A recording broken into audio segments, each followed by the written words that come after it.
Méta Production Paysan.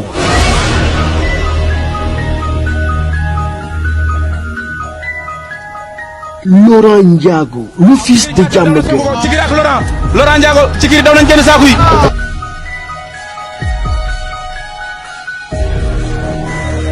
Jokel, le fils de Keur Massar. Jokel kontaan na dund Fass. Jokel maaji. Alors.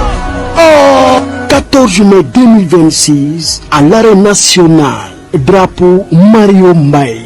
Mario tawul coow. Mario yegsil.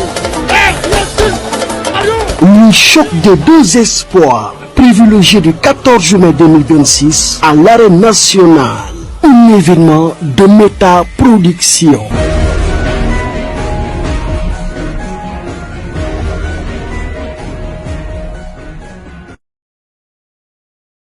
mbokk yi ñuy déglu di ñu seetaan jërë ngeen jëf ñu ngi leen di nuyu yéen a ngi ci BFTV ñu ngi jaajëfal ñëpp ci seetaan gi ngeen ñi seetaan ak topp geeg déglu gi ñu ngi leen di nuyu bu baax a baax di leen jaajëfal ñu bref ay combat yu jàll rek lu mel ni combat Modou Lo ki nga xam ne mooy Sa Thiès jàll na yàlla dogal Sa Thiès am ndam ci kaw Modou Lo loolu logique na combat Ada Fass Eumeu Sène jàll na yàlla dogal Ada Fass am ndam ci kaw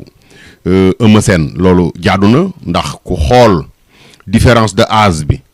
buñ ko tegee ci différence de âge rek di nga xam ne lu raisonnable la teyit aussi làmb moom li Abdourahmane Ndiaye Falang daan wax rek ku ci yàgg ku la mën fekk la ci làmb ku ci yàgg ku la mën fekk la ci ndax boo fàttalikoo tàkkusaan gi Modou Lo dóoree Eumeu Sène muy daanu neexoon na lool ci Modou Lo keroog bi nga xam ne ni Modou Lo mu ngi daan bàyyi ma njoon Issa Pouye ak mbër yu bari neexoon na lool ci ñoom moom kon bu demee bax benn xale judd ci kanamam wala boog màgg ci kanamam muy Sa Thiès ñëw daan ko loolu raisonnable na jaadu na Ada Fass tamit aussi noonu keroog bi nga xamee ni nii Eumeu Sène mu ngi daan Bombardier neexoon na lool ci Eumeu Sène di jël roi des arènes bi ci moom mu def aller retour Balla Gaye moom Eumeu Sène loolu neexoon na lool ci ay bokkam neexoon na ci moom kon bu demee ba benn xale ñëw màgg ci kanamam béré ci kanamam ñëw daan ko loolu dañuy xam ni lu yanu maanaa la lu raisonnable la lamb nag garab la ci kaw lay fekkante ku ci yàgg rek ku la mën fekk la ci moo tax lamb ji xale yi nañ ko gën a fonkaat dinañ ñëw ci combat boobu muy combat Ada Fass Eumeu Sène sew yi nga xam ni am na ci biir combat bi ndax combat bi bett nañu bari personnellement man bett na ma te ñu bari bett na leen Eumeu Sène mi doon bëri sax da ko bett ndax ni mu daanoo donte day daanu ndax ñi gëmoon nañu Ada Fass mën na daan Eumeu Sène mais façon daanum bi ndax Eumeu li mu gën a mëne ci la ko Ada Fass fekk daan ko li Eumeu Sène gën a mën ci làmb muy sol la yëri ci suuf bu amee espace mu caxabal la loolu la ko Ada Fass daane Eumeu Sène combat yu bari loolu lay daane Ada Fass daane ko loolu lan moo xew gis nañ tamit ci biir làmb ji dem nañ ba benn instant ñu gis ni Eumeu Sène marchul à 100% loolu nag wax naa ko ci benn émission man leen mën nañ ko jiiñ mystique comme mën na bañ a doon mystique ndax ñu bari ñu ngi naan dañ ko jàpp ci gàllaaj naam mën na nekk du ma ko weddi ndax làmb moom dafa am mystique mais bu leen fàtte ni gis nga xale bi toll bi par exemple à l'âge de 25 ans ou 30 ans wala nga sa 30 ans teg àggalagoo 40 ans physique bi ngay mën 3 heures ci bëccëg nga mën di fournir ba 20 heures loolu mag mënu ko il faut ngeen xam loolu am na benn âge boo xam ne boo fa tolloo soo ñëwee ci làmb boo dégagé waat rek da ngay lâché loolu mën na ko indi Eumeu Sène mën na ñëw ci làmb ji mu lâché mu bàyyi parce que peut-être asam ndax d'accord du mag yenn mag yi mais nag Eumeu Sène doonatul xale ndax koo xam ne nii at mi Ada Fass juddoo ci nga dugg ci làmb doonutoo xale Ada Fass papaam la doon bëreel waxoon naa ko ci benn émission man leen Ada Fass bu sàgganee ba Eumeu Sène ëpp ko doole ci làmb ji na tekki ngembam Eumeu nag mën na ko daan ndax Eumeu moo doon favori ci làmb ji ndax carrière palmarès bu dee ci palmarès la doon xool Eumeu moo doon favori mais Ada Fass bu sàgganoon ba Eumeu Sène daan ko ci làmb ji na dem te ëpp ko doole laa bëgg a wax bu sàgganoon ba Eumeu Sène ëpp ko doole mën na dem tekk ci ngembam te gis nañ ni Eumeu Sène ëppul doole ba ne yoon Ada Fass mu sumi ko bett nañu bari mu nekkoon combat boo xam ne ni combat bu neex la mu bari ay sew Eumeu Sène gis nañu xeexul béréwul daa ñëw rek Ada Fass moo dirigé moo xeex moo béré ak jëll bi mu ko daan jëll bi di mu rafete ñu bari sax maa ngi dégg ñu naan da koo caxabalu ko da koo cabaxal xam nga caxabal ak cabaxal du benn caxabal ci kaw lay nekk cabaxal ca suuf lay nekk mooy téq sa waq bëmëx la nga daanu noonu la ko Ada Fass daane muy nekk xale boo xam ne ni tamit aussi làmb am nañ ci moom yaakaar combat am nag taxaw na muy digganteem ak Sa Thiès Eumeu Sène fan la jëm nit ñaa ngi koy wax Eumeu Sène fu ko neex mën na jëm Eumeu Sène amatul dara lu muy prouvé ci làmb def na lépp Eumeu Sène il a fait tout def na lépp ci làmb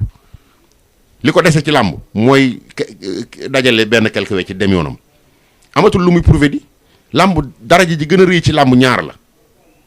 bu dee lutte traditionnelle bi wala lutte africain bi mooy nga nekk champion d'Afrique Eumeu Sène nekk na champion d'Afrique beneen bi mooy nga nekk roi des arènes Eumeu Sène nekk na roi des arènes kon amatul dara lu muy prouvé ci làmb Eumeu Sène fu ko neex mën naa jëm xale bu ko neex mën na ko may sens mais Ada Fass moom la làmb ubbeeku ci moom jox nañ ko nag Sa Thiès combat boobu nag du ma ci waxagum damay bàyyi tuuti ci kanam ñu xool bu ñu demee fii ak weer ñaari weer ba combat bi jub si ma xool seen état de physique dinaa toog incha allah ak le professeur Mansour Bey xam ngeen ko Mansour moom lu mu leen wax ci làmb bi ni leen denc incha allah dinañ toog jàngat combat boobu ba xam Ada Fass lan moo ci avantage am ki nga xam ne mooy Sa Thiès lan moo ci avantage am mais le 14 mai dafa am journée bu mag bu war a am journée boo xam ne nii yaakaar naa ni ay espoir ñoo ciy bëree wala boog benn espoir la koo xam ne nii muy Laurent Ndiago di xale boo xam ne nii di rakk ci Lewis Ndiago gis ngeen combat bii Lewis Ndiago génn maa ngi ciy ñëw léegi combat Diop 2 ak Lewis Ndiago maa ngi ciy ñëw léegi dama ko écho bëgguma ci avancé mais Laurent mooy bëre la 14 mai ak ki nga xam ne ni moom mooy Jokkel bu Fatick incha allah dinañ woo léegi Méta Production promoteur bi incha allah mu dugg ci émission bi wax ñu programme jour boobu ni muy déroulé mais ñu ñëw tuuti ci combat ki nga xam ni moom mooy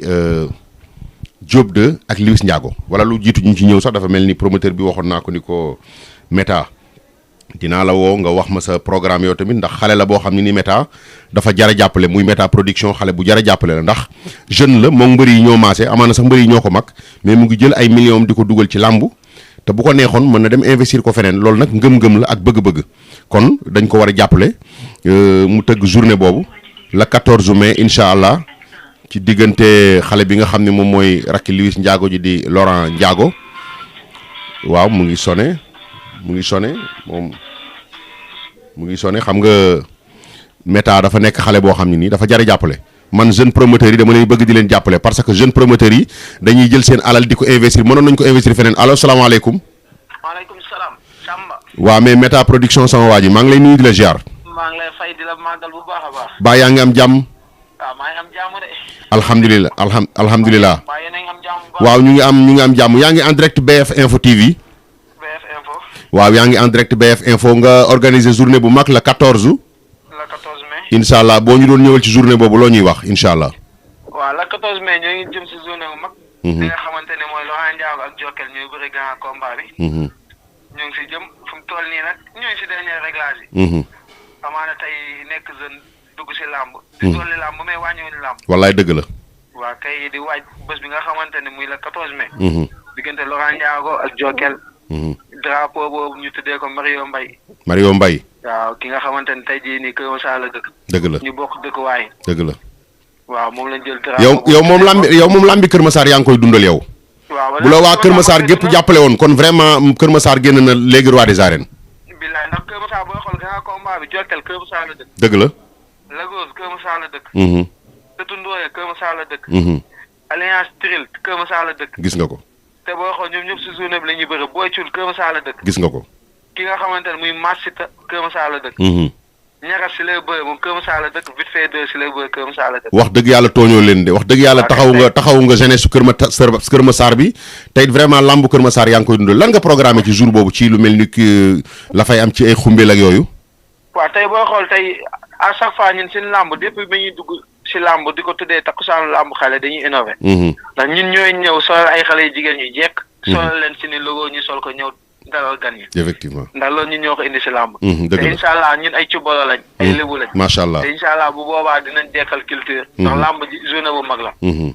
dëgg la nag fu mu toll nii wéet nañ si autorité Kër Masar tey jii jàppale bu war si diggante nag ñoom. dañ laa war a jàppale nag dañ laa war a jàppale de. waaw kay te man kenn laa xamante ne maa ngi koy gis mu yu imo daal moom moo siy jàpp ak Ibrahima Ndiaye borom Dakar mobile moom moo siy jàpp di woo tamit yeneen autorités yi fi nekk yëpp ku si mel ni monsieur le maire Adama Sarr di ko woo mu jàppale ñu tax ñun doomu dëkk bi lañ bu ñu jàppalee avancement Kër Massar la ndax ñoo ngi tëggal ay doomu dëkk bi Adama Sarr ñu ngi koy woo bu baax di woo Gana Kebe tam mu ñëw jàpp si mais taxawaloon combat bu mel ni combat Laurent Ndiago ak ki nga xam ne ni moom mooy xale bi di Jokkel taxawaloon ko métti na de waaw ndax nag duñu ay mbër yu ndaw duñu ay mbër yu ndaw ndax Laurent Ndiago ay millions lay fay ko Jokkel tam waxi nopp te du man kese maa ko bëggoon bëri na promoteur yi ko bëggoon bien sûr waaw kay yàlla dafa dogal ne man ma tëgg ko mais man kese maa nekkoon di dox combat boobu pour taxawal ko waaw dañuy sant yàlla buñ ko taxawalee di ñaan yàlla tamit liñ ci séntu ñu am ko si ba am nga sponsor yu la ci gunge rek ndax métti na quoi amuñu si sponsor bu mag buñ si gunge non da nga war na sponsor muy tàppe ko Catalina moom lañu yàgg di liggéeyal depuis daaw moom moo ñu gunge ak ki nga xamante ne mooy Kanji ETDR ak yu imo ak mat business muy sama waay yor ko muy pap ñooñu daal laa xamante ni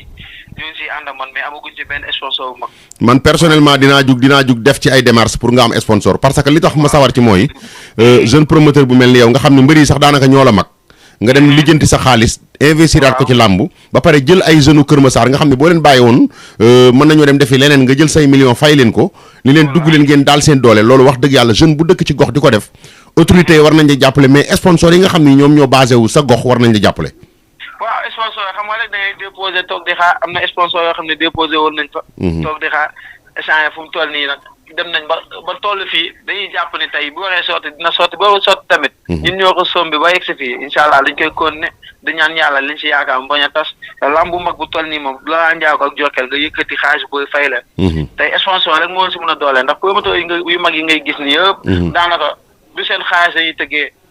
sponsor yi nekk seen ginnaaw ñoo tax ñoom ñu tëgg yenn ci lu leer comme man mii nii tey jii nii ma débuté nii taxawal combat bi te awma benn sponsor bu nekk sama ginnaaw kon amaana bu ñu amoon sponsor bu mag dinañ mën a taxawal yeneen journée yu ëpp yi ndax li ñuy def nii bëgg-bëgg lañ koy defee am nañ si passion na ci ñëpp jàpp bu ñuy investir tey dañuy investir rek toog xaar bu ñu fayee baax na bu ñu fayul tamit ñu jugaat nga xam ne ay xale yi ndaw lañ tollooguñ foo xamante ne dañuy échec de découragé ñëpp nañ ci jàpp journée bi war a nekk le 14 mai incha allah ci méta production diggante Jokkel ak ki nga xam ne mooy Laurent Ndiago mais méta bala ma laa bàyyi xam naa sànq dama la fekkoon sax nga jàpp sa digganteeg presse bi nan lay demee ndax gis nañu fan yi yëpp combat yi fii jaar presse bi dañuy am jafe-jafe accréditation bu ñëwee léeg-léeg sax ñu aj leen ci kaw yow sa digganteeg presse bi man presse yi samay waay la ñoom ñëpp samay waay la loolu moom xam nañ ko si mu ñëwee stade si ñoom laay toog ci suñu biir ngay toog effectivement waaw seen biir laay toog mais fu mu toll nii nag presse bi nag ñoom liggéeyaguñ si jëleeguñu benn mbër incha allah man de dinaa ci def li ma war ngir gaa yi liggéey ci waaw kay xaw ma seen diggante ak yeneen promoteurs yi ñoo tax ñoom ñu téye seen loxo mais sama presse yi liggéeyaguñ si làmb non yow moom mosoo boycotté presse yow moom wax dëgg yàlla mosoo sa làmb mosul am problème ak waa presse bi man sama làmb presse yi ñoom ñëppay dugg dëgg la mais tamit xam nga tey jii ni man làmb ji mënu ma siy jël xaalis investir si ay millions presse bi ñoom liggéeyuñ si xam nga tey neexul yooyu déedéet ñoom ñu ñëw si ndax nag ki lay bàyyi nga dugg gratuit di liggéey da nga ko war a defal au moins benn promotion ou bien deux promotions benn promotion ok ndax tey man li TV moo gën a mag si làmb te ñoom dañuy liggéey sama làmb ndax suba damay def shooting shooting bi li TV ñoom ñoo koy gérer ok te làmb ji lépp luy communication li TV ñoom dañ ciy taxaw moo tax tey ñoom lu ma leen di defal du ma ko defal beneen presse ndax foofu laa signé mais yeneen presse yi nga xamante ñoo ngi si làmb ji ñuy samay waay boobu ñoo xaar sax ma leen di woo naan leen dem leen jëli kii wala kii loolu mooy dëgg su ma leen a téye sama làmb te man rek maay tëgg làmb mu jeex ma yëkkati paas nga leen am paas leen loolu moom mën naa ko seede yeneen promoteur amul benn promoteur boo xam ne da koy def naa ma sax yow lii nii waroo kaa def demal nga ñibbi mais man à chaque fois li may bëgg ñëpp kontaan du ma bëgg kenn mer non loolu yow suñu biir nga bokk yow lu mën a xew du ma woo kenn naan la dama jëli diw mais sama lamb tey bëgg ma leen woon beneen kanam naan li xamuñu ko woon ci méta ndax tey jii li investissement la quoi lamb ji mooy sama buntu lamb su ma si essayé mooy daanu naa ba faw da nga ciy réussir mooy réussir naa ba faw te musuma tëgg lamb bu toll nii da ngay réussir sax incha allah méta presse bi sama confrère yëpp maa ngi leen di woo vraiment nañu def promotion lamb ji promotion bi na daw ndax koo xam ne bu amee bisam du la bund xatal boo ñëwee du am problème nga dugg di nga dugg mu bàyyi la nga liggéey librement vraiment war nga ko defal au moins promotion ci lambam te bannière bi envoyé naa leen ko bu yàgg gisaguma benn site dugal bannière bi envoyé naa leen ko bu yàgg man nag sama jour lamb tamit man tamit kenn du ma gën a bëgg sama alal déedéet ku ñëw boo si liggéeyee dinaa la jox accréditation nga dugg nga liggéey sa liggéey ku si liggéeyul tamit boo ñëwee boo ma laajee accréditation du ma la ko jox te su boobaa samay dëgg laay nekk te ku dugg si biir tamit man dinaa ne bul direct ndax tey jii lamb ji du ma nangu ñu direct ko après ñu waroon a ñëw seetaan ci taal seen direct gis ni ñoo ngi koy am gratuitement après ñoom duñ déplacé pour ñoom. dëgg la. waaw mais tey ku liggéey sama làmb moom boo ñëwee naan sa accréditation di nga dugg nga liggéey si. jërëjëf benn presse kaw. merci beaucoup kooku mooy méta production méta kon ñu ngi lay jox dig daje ba xam naa dinañ defaat beneen émission boo xam ne dañuy déplacé wu ñëw waxtaan ak yow ndax man li tax may sawar a jàppale promoteur yu mel ni yow jeune nga bu la neexoon nga jël sa xaalis nga investir ko feneen te bu boobaa dafay génne xaalis mais làmb ay risque la mën nga investir perte mën nga investir gagné te teewul yaa ngi jël sa xaalis investir ko ci xale yoo xam ne nii mën boo leen bàyyi woon amaana mën nañu dem chemin ji nga jox leen say millions ba pare toog di xaar retour kooku waxuma la sax presse mais état sax da laa war a jàppale sponsor yu mag yëpp dañoo war a jug jàppale la ba tey fi promoteur yu mag yi yegg nga yegg fa ñu ngi lay ñaanal aussi bonne continuation. yàlla baax na merci waay kontaan naa. jërëjëf Méta dinañ déggantewaat incha allah. ok mu ngi noonu kooku mooy méta production xam nga ni vraiment ñun presse bi nag aussi wax dëgg yàlla it aussi man ci seen biir laa bokk ñun ñëpp ñoo far mais nag wax dëgg yàlla li méta wax aussi neexul a dindi ndax nag ki nga xam ne day am journée am nga ñëw mu jox la accréditation si gratuite jox la nga toog fu placé sa cadreur di mën a cadré ngay mën a reporter koo bëgg a jël ci biir làmb ji jël ko vraiment làmbam war nga ci mën a def promotion war nga ko mën a tegal bannière. man des fois dama doon bañal tegal kenn bannière sans dépend ci dayo combat bi mais jeune bu mel ni Méta mi jël ay millions investir ko ci làmb pour nga jàppale ko mu jàppale la nga tegal ko bannière loolu wàññiwul dara nga dem jëlal ko ñaari mbër yoo xam dañoo war a bëri ci journée am def ak ñoom émission def promotion làmb ji mu daw wàññiwul la dara le jour ji mu jox la accréditation nga ñëw liggéey comme nu mu la neexee yaakaar naa ni dégg ngeen kàddoo mi kon presse bi maa ngi ci woo sama mbokk yëpp nañu ñëw jàpp ci te xam naa dinañ ci jàpp aussi ak sunu président Modou Mbaye du ñu bàyyi noonu ñu toog ak Jara ak ñi nga xam ne ñoom ñoo gérer communication yi sunu association bi muy ANPLS ñu ngi leen di nuyu bu baax a baax di leen ziar ñu ngi woon ci Diop 2 ak ki nga xam ne moom mooy Liss Ndiago Diop 2 Liss Ndiago waxoon naa ko benn jour Modou Mbaye daf maa invité Mamadou numéro 2 mu laaj ma ci ma ne ko combat la boo xam ne ku nekk mën naa daan sa morom mais ñoom ñaar dañu ni ñu seen jëmm róobaatloo muy kii dafa njool nekk faux maigre keneen ki dafa gàtt xaw a volume tuuti muy Liss Ndiago ma ne ko ni seen jëmm róobaatloo noonu la seen béré róobaatloo seen béré bokkul léegi nag liy neexal béré bi Liss Ndiago moo war a animer béré bi moo koy animer mais animation bi na ànd ak vigilant na ànd ak prudent Liss Ndiago nag dafa juum ci làmbam dafa juum maanaam li Diop 2 bëgg moom la ko defal ndax ndaanaan bu mel ni Diop 2 ak relance bi mu yor macha allah nga xam ne mot na tey seen rek laa koy xoolee ak liy topp ci ginnaawam ak tamit am na jàpp te mbër kenn du ko xeebal maninam Diop 2 am na jàpp bu la jàppee du ngeen tàqalikoo te jël la amul ku mel noonu booy bëreeg moom bi ci njëkk mooy da nga koy bougeloo deuxièmement mooy nga duma ko nag ça ne veut pas dire que ni dafa yorul ay loxo da nga ñëw di ko dóor déedéet mais nga xeex ak moom xeex bi tegu ci yoon nga fexe muy jël sa coup te bul jël kuwam boo yàqee calculam bu ngeen contacté bala moo xalaat mën nga koo daan ndax Liss Ndiago yor na béré bu gaaw la yor mais Liss deful loolu mook Diop 2 bi ne rénkum daje ñoom ñaar am na lu ma ci waxoon sax loo xam ne nii maa ngi ko waxee woon ci faram tout seenu faram tout bi ma ne Liss Ndiago bu xoolee ba Diop 2 caqaamu ñaari peggi ngembam yooyu bu Diop 2 jàppee ñaar Diop 2 fooram la mën na laa taf zongule la te bu ko tafee zongule ko doog bu ko buddee day jóg li tax day jóg mooy néewul doole ñaareel ba mooy moo ko sut ay cër njool mu la zongule da ngay jóg xam nga ndaama gu zongule njool loolu mooy xaw a indi tuuti difficile ndax ndaama bu zongulee njool loxo yi mën naa dem ba jeex te tànki njool mi du jeex toujours tànki njool mi day coos si suuf mais njool mu zongule ndaama mais ndaama gi dara du fa des da lay buddi ba nga jóg ma ni nag Diop 2 bu tafee Liss Ndiago téye ci ñaari pegg ngemb yi mën na ko zongule bu ko zongulewul mën na koo téye kott ko yëg ko te yaakaar naa ni combat bi noonu la demee Liss Ndiago loolu la warul woon a nangu li mu waroon nangu mooy xeex ak Diop 2 xeex bu sax bu Diop 2 dóoree coup hasard mu daw njëkkante ngemb te bu demee ca ngemb yëpp mu fa toog bu laalee geño yi rek na bëri ji bañ faa toog bëri ji mooy mu xañ Diop 2 jàpp parce que njool kenn du ko may mu jàpp am njool bu jàppee nga jàpp ndaama gi yaakaaram dootul bari même bu dee njool mu tëlle sax ndaama gi yaakaaram dootul bari te Diop 2 clé yi nga xam ne ñaari clé yi nga xam ne nii xamee nañ ko muy xëcc la nga ñëw mu taf la kottu la yéeg la wala mu zongale la mais Double Less ci la ubbe woon làmb ji Double Less mi bàyyi Balla Gaye ak Sa Thiès mi ci la war a ubbe woon làmb ji Double Less looy musa wax ba mu téye sa ñaari pegg ngemb da lay xëcc nga ñëw mu kottu la yéeg la wala mu taf la zongole la ci la ubbee woon làmb ju ba nu ko tuddee ko prince des arènes dem ba nekk roi des arènes kenn mënu ko fi te pourtant ñaari clé yooyu Double Less lu ci ëpp ku mu daan ñaari clé yooyu la daane lu ci ëpp bu la daanee beneen clé rek yow yaa provoqué clé boobu moom mu fekk la si rolonsam dimbale ko nga daanoo neneen